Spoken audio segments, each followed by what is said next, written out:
नमस्कार दोस्तों एक व्यूअर ने अपने घर का प्लान भेजा है। वे लिखते हैं, गुरुजी नमस्कार, मैं दिल्ली एनसीआर में रहता हूँ। ये मेरे फ्लैट का प्लान है। हम इस फ्लैट में 4 वर्ष पूर्व रहने आए हैं। यहाँ आने के बाद से हमारी आर्थिक स्थिति बहुत ख़राब हो गई है। परिवार में विवाद भी रहते हैं। बिटिया की जॉब भी चली गई, बेटे की भी ग्रोथ नहीं हो रही। हालात ख़राब होने के कारण कर्ज बहुत चढ़ गया है, यहाँ तक कि गोल्ड भी बेचना पड़ा है। कृपया मार्गदर्शन करें। दोस्तों, ये फ्लैट का प्लान है। दिशाएं ईस्ट वेस्ट नॉर्थ साउथ हैं। दरवाज़ा पूर्व अग्नि में है। किचन नॉर्थ में है। बिल्डिंग की स्टेयरकेस है, यानी जो लंबा जाके और फिर हॉल शुरू होता है। किचन आ गया, मास्टर बेडरूम आ गया, बेडरूम आ गया। देखिए,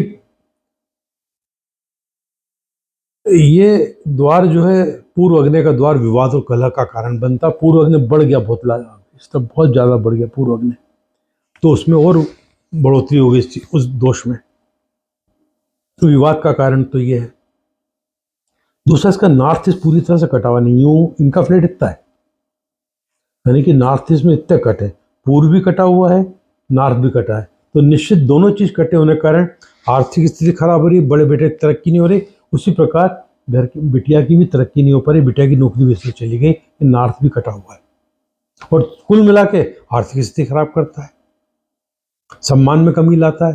जब आपके हालात खराब होते हैं तो आप यार दोस्तों से कुछ पैसा लेते हैं, कर्ज तो बाद में लेते हैं ना, गोल्ड भी बाद में बेचते हैं, तो वो भी नहीं चुका पाते। स्थिति ऐसी बन जाती है, तो वो स्थिति बनती है ना। तो वो नॉर्थ के कारण ये एंट्री तो गलत है ही। हाल है किचन नॉर्थ में। एक अच्छी बात है, घर की महिला समझदार है, यानी उसने बहुत कुछ मैनेज करने की कोशिश की होगी, तो नहीं हो पाया। कोई इतने बड़े दोष थे तो नहीं कर पाई होगी मैनेज। ये दरवाज़ा पूर्व ईशान का है, टॉयलेट बाहर है, और यहाँ भी हो तो दिक्कत नहीं है, ठीक है ना। यहाँ है तो भी दिक्कत नहीं है। और इधर जो है ये दरवाज़ा दक्षिण अग्नि का है, तो ये दोनों बेडरूम में दिक्कत बस यहीं पर है, और इसी कारण सब समस्याएं चल रही हैं। अब एक बात है, फ्लैट में पॉसिबल ही नहीं होता कि आप ये सब चीज़ें बढ़ा सको। इनको चाहिए इस फ्लैट को छोड़ दें। एक बात और, अब ये मल्टी स्टोरी बिल्डिंग में होते हैं फ्लैट, तो निश्चित रूप से इसके नीचे जो रह रहे हैं वो, इसके ऊपर जो रह रहे हैं वो, इस रो में ऊपर से नीचे तक जितने लोग रहे सबके सब दुखी हैं। थोड़े बहुत परिवर्तन हो सकते हैं, जो उनके फर्नीचर के प्लेसमेंट में जो बदलाव होगा थोड़ा बहुत, उसके कारण कष्टों में थोड़ा बहुत, यानी किसी को नमूनिया, किसी को टाइफाइड, किसी को है ना जॉन्डिस, इस तरीके से बात समझ लो, बीमार सभी है, वो वाली स्थिति बनती है। इसका एक ही उपाय है, इसको छोड़ के चले जाएं, इसको छोड़ दें। खुद का मकान है तो किराए के मकान पे चले, जब तक ये बिकता नहीं है। कोई एक और बात है, बिकेगा कैसे?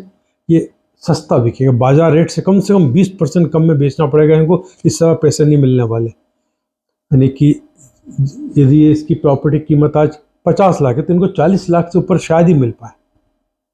कोई खराब वास्तु जब होता है तो उस जो उसके जो संपर्क उसका उपयोग आता है, जैसे इनको बेचना है, जिसके साथ जुड़े हैं ना, तो उनको लॉस होगा। तो इसके दोष को देखते हुए मैं कह रहा हूँ कि अब लेगा कौन? जिसका वक्त खराब आया है, जिसके भाग में कष्ट लिखे हुए हैं, वो आदमी, अरे मैं बहुत बढ़िया, बहुत अच्छी डील मिल रही है, मैं ले लेता हूँ। असली में उसका वक्त खराब है, वो उसको प्रेरणा आएगी और वो ले लेगा, और उसको लालच करेगा, बहुत सस्ता मिल रहा है, ठीक है ना। पर इनको ये एक बार गम खाना पड़ेगा, एक बार गम खा के इसको बेचना पड़ेगा। जो होता है ना, आदमी बेच नहीं पाता, रेट ही नहीं मिल रहा यार, रेट ही नहीं मिल रहा। तो ऐसे वक्त में क्या होता है, आदमी कई साल निकाल देता है, तो वो कर्ज जो सब चीज़ बिगड़ती जाती है। एक ना एक दिन तो जब बिके इसी स्थिति में, क्यों ना आज इसको बेच दिया जाए, जितना नुकसान हो जाए, बाद में होना है। और स्थिति खराब हो क्यों, और तो मतलब कर्ज तो होगा, इसके पैसे कुछ पल्ले नहीं पड़ने वाले। तो समझदारी ये है कि इसको जितनी जल्दी हो सके यहाँ से निकला जाए, इसे बेचा जाए, और अभी नहीं मिलता किराए के मकान शुरू कर वापस नई जिंदगी स्टार्ट कर लें। मुझे उम्मीद है ये वीडियो आपको पसंद आई होगी। नमस्कार।